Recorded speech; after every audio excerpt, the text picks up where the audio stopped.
Le protocole de l'Union africaine sur la libre circulation des personnes et des biens reste un défi majeur pour le continent.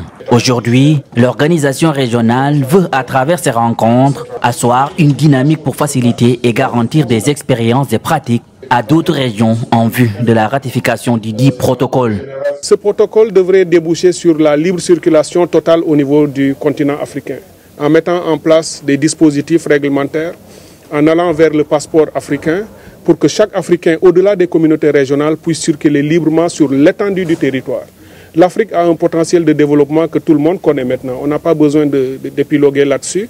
Mais tout ce potentiel ne peut pas être réalisé si on n'assure pas la sécurité déjà, comme l'a dit le général tout à l'heure, mais également la libre circulation des personnes et des marchandises sur le continent. En janvier 2018 à Addis Abeba, le protocole n'a besoin que 15 ratifications pour son entrée en vigueur. À ce jour, 30 pays seulement l'ont adopté et seul le Rwanda a ratifié. Les organisations de la Commission appellent au respect des engagements des chefs d'État et de gouvernement. C'est d'abord l'application stricte de nos règlements intérieurs. La deuxième chose, c'est de voir et d'appliquer la discipline. Dans le but de parvenir à une entrée en vigueur de toutes les dispositions à l'horizon 2020, les campagnes de sensibilisation se poursuivent dans différents pays d'Afrique.